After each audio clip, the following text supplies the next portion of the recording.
Hello বন্ধুরা, welcome to my channel. আশা করি তোমরা ভালো আছো, সুস্থ আছো। আমিও ভালো আছি, সুস্থ আছি। আজকে একটা নতুন ব্লগ নিয়ে তোমাদের কাছে আবার চলে এসেছি।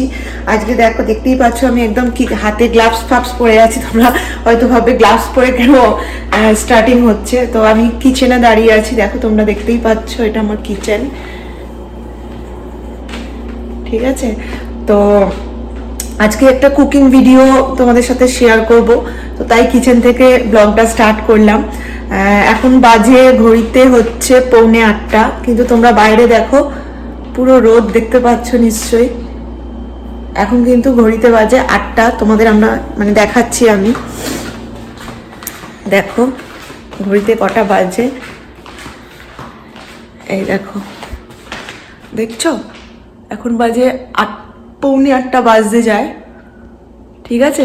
কিন্তু বাইরে তোমরা দেখো কিরকম মানে রোদ আছে, দেখে মনে হবে যেন মানে এখন হয়তো দুপুরবেলা 3টে 3:30-এর মতো, মানে পুরো ওরকম রোদ। আমি তোমাদের আগের ব্লগেই বলেছিলাম যে আমার এখানে 9:30 অবধি, সন্ধ্যে 9:30, মানে পুরো ডার্ক অন্ধকার হয়ে যায় হচ্ছে 9:30-তে। তো আজকে কি বানাবো, কি রান্না করবো, যে ছোট একটা ভিডিও তোমাদের সাথে শেয়ার করব। ব্লগটা খুবই ছোট হবে। তো আমার মনে হলো আমি তো যা করি তোমাদের সাথে শেয়ারই করি, সে যাই ছোট রান্না হোক বড় রান্না হোক। তো ওই জন্য ভাবলাম যে আজকে একটা নতুন ভিডিও শুরু করি বা তোমাদের সাথে একটুখানি শেয়ার করে নিই। তো কি বানাবো আমি তোমাদের দেখাচ্ছি, চলো। এই দেখো এখানে আমি ডুমো ডুমো করে পেঁয়াজ কেটেছি, ছোট ছোট করে টমেটো কেটেছি আর কাঁচা লঙ্কা কেটেছি। আর এই দেখো আজকে বানাবো ঘুগনি। দেখেছো, মটরটাকে আমি ভালো করে ওভারনাইট ভিজিয়ে রেখেছিলাম, তারপরে আমি সেদ্ধ করে নিয়েছি, ঠিক আছে। আর এখানে আছে মশালা ম্যাগির। তো আর এখানে দেখো আমি ছোট ছোট ডুমো ডুমো করে আলুও কেটে রেখেছি, যেমন দোকানে হয় মানে খোসা না ছাড়িয়ে, আমি ওরকম করেই ছোট ছোট করে ডুমো ডুমো করে আলু কেটে রেখেছি। চলো এবার রান্নাটা আমরা শুরু করি।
আর এবার দেখো রান্নাটা তো হচ্ছে, ওদিকে হোক। আর আমার কিছু বাসন ছিল সিঙ্কে পড়েছিল, তো বিকেলবেলা চা খেয়েছিলাম, মানে আমি কফি খেয়েছিলাম, আমার হাজব্যান্ড চা খেয়েছিল, সেই বাসনগুলো প্লাস কিছু আরও অন্য বাসন ছিল, ভালো এগুলো ধুয়ে ফেলি। এরপর তো রান্নার বাসন পড়বে, তো তখন কি বলো তো প্রচুর বাসন হয়ে যায়, একসাথে মাজতে আর ইচ্ছে করে না। তো আমি ওই জন্য কী করি, রান্নার ফাঁকে ফাঁকেই মানে টাইম পেলেই আমি বাসনগুলো মেজে নিতে থাকি। তাতে কি হয়, কাজও হালকা হয়ে যায় আর টাইমও পাস হয়ে যায়, মানে বোরিং লাগে না রান্না করাটা। তো আমি গুছিয়ে নিতে থাকি কাজগুলো আর কি, একটু একটু করে। অনেকে কি করে একসাথে সব বাসন ফেলে সব মানে একসাথে মাজে, আমার একদম এগুলো ভালো লাগে না, আমি একটু একটু করেই কাজ এগোতে থাকি। আর দেখো এখানে আমি সমস্ত বাসন সুন্দর করে গুছিয়ে নিচ্ছি, ঠিক আছে। যেখানকার জিনিস যেটা থাকার কথা আমি ঠিক সেখানেই সেরকমভাবে রেখে দিচ্ছি, ঠিক আছে। আর এই দেখো আমি বাসন মাজতে মাজতে হঠাৎ দেখলাম উইন্ডো দিয়ে একটা মজার জিনিস, ভাবলাম তোমাদের সাথে একটু শেয়ার করি, দেখো তোমাদেরও ভালো লাগবে।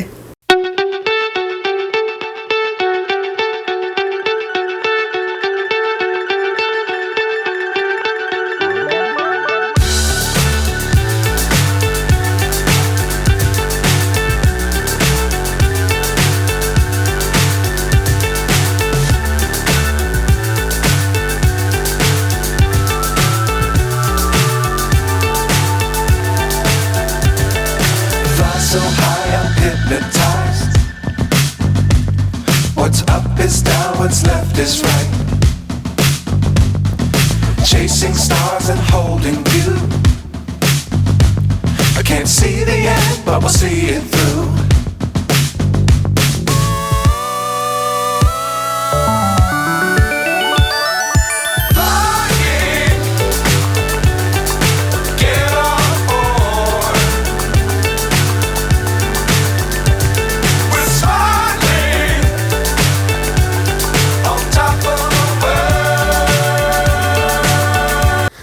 এবার দেখো আমার আলুটা মোটামুটি সেদ্ধ হয়ে গেছে। এবার আমি মটরগুলো দিয়ে দিলাম, ঠিক আছে। দিয়ে ভালো করে আলুর সাথে মশলার সাথে মিশিয়ে নেব। তো মিশিয়ে নেওয়ার পর এবার নেক্সট যেটা কাজ হচ্ছে সেটা ঢাকা দিয়ে একটু ফুটতে দেবো, কারণ মশলা মানে মটরের ভেতর মশলাগুলো ঢুকবে, তো এতে ভালো লাগবে। এবার আমি দিয়ে দিলাম ম্যাগি মশলা যেটা ছিল সেটা 1 প্যাকেটই দেবে, 1 প্যাকেটই এনাফ। আর নুনটা সবসময় একটু কম হাতে দেবে, কারণ এই ম্যাগি মশলাতেও অল্প নুন থাকে। তো যার ফলে কি হবে, যদি আগে বেশি নুন দিয়ে দাও তাহলে মশলাটা দেওয়ার পর মানে ম্যাগি মশলাটা দেওয়ার পর আরও বেশি নুন হয়, সেটা বুঝে তোমরা দেবে, ঠিক আছে। দেখো আমার রান্নাটা একদম মোটামুটি কমপ্লিটেরই পথে। আমি শুধু একবার চেক করে নিচ্ছি যে আলুটা সেদ্ধ হয়েছে কিনা। আমার একদম পারফেক্ট আলুটা সেদ্ধ হয়ে গেছে। চলো তোমাদের ডিশ আউট করে এবার দেখাই।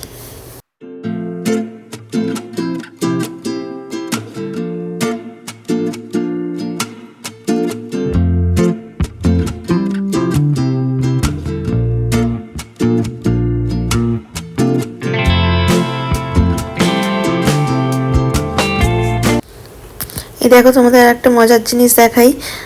এখন কটা বাজে তোমরা ঘড়িতে দেখো, এখন বাজে 9টা, মানে রাত 9টা। তখন তোমাদের আমি দেখিয়েছিলাম 7:45 বাজে, তো এখন দেখো রাত 9টা বাজে। এবার চলো বাইরেটা দেখাই। দেখো বাইরেটা দেখেছো, মনে হবে যেন মানে বিকেল 5টা-6টা বাজে, দেখেছো। তো তোমাদের আমি বলছিলাম না আমার এখানে 9:30 অবধি মানে আলো থাকে, মানে 9:30টায় ডার্ক অন্ধকার হয়ে যায়। তো সেটাই তোমাদের সাথে এখন মানে আজ আমি শেয়ার করলাম ভিডিওতে। আর ওখানে দেখো ওরা খেলছিল, ওদেরও মানে হয়ে গেল খেলা। আর আমারও আজকে ভিডিওটা এখানেই আমি কমপ্লিট করছি। চলো টাটা।